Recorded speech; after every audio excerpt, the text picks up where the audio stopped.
Break news చూస్తున్నాం. AP అప్పుల కుప్పగా మారుతోంది. మరో 5,858 కోట్ల అప్పు చేసేందుకు జగన్ సర్కార్ సిద్ధమైంది. విద్యుత్ రంగంలో సంస్కరణలు అమలు చేసినందుకు గాను అదనంగా 0.5% రుణాలు పొందేందుకు రాష్ట్రాలకు కేంద్రం అవకాశం కల్పించింది. 15వ ఆర్థిక సంఘం సిఫారసుల మేరకు మార్కెట్ నుంచి అదనపు రుణాలు పొందేందుకు అనుమతిస్తున్నట్లు కేంద్ర ఆర్థిక శాఖ ప్రకటించింది. ఈ సందర్భంగా 6 రాష్ట్రాలకు అవకాశం కల్పించింది. ఇందులో ఏపీకి చోటు దక్కింది. 2021-22లో 3,716 కోట్లు తీసుకున్న ఏపీ ఇప్పుడు 5,858 కోట్లు తీసుకునేందుకు సిద్ధపడింది.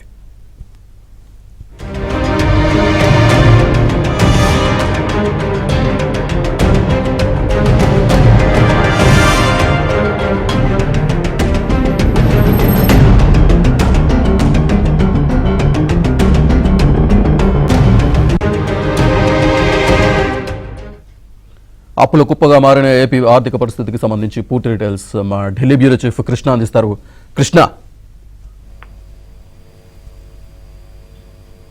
శ్రీనివాస్, ఏదైతే ఏపీకి మరో 5,858 కోట్లు అప్పు చేసుకోవడానికి వెసులుబాటు కలిగింది.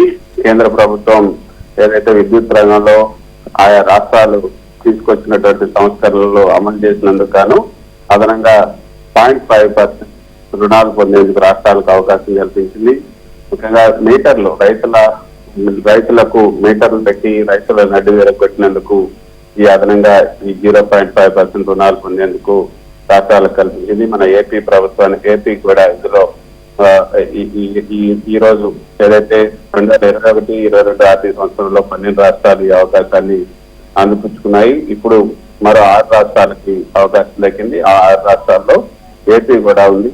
15వ ఆర్థిక సంఘం సిఫార్సు మేరకు మార్కెట్ నుంచి అదనపు రుణాలు పొందేందుకు కేంద్ర ఆర్థిక శాఖ అనుమతించింది.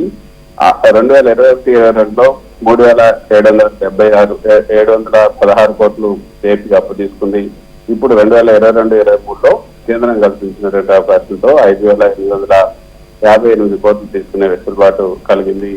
ఏపీతో పాటు అస్సాం, కేరళ, రాజస్థాన్, సిక్కిం, పశ్చిమ బెంగాల్ కూడా అదనపు రుణాలు పొందే అనుమతిని కేంద్రం ఇచ్చింది. ఈ మేరకు కేంద్ర ఆర్థిక శాఖ మంత్రి నిర్మలా సీతారామన్ ఈ రోజు ట్విట్టర్ లో ఈ వివరాలన్నింటినీ కూడా పొందుపరిచారు.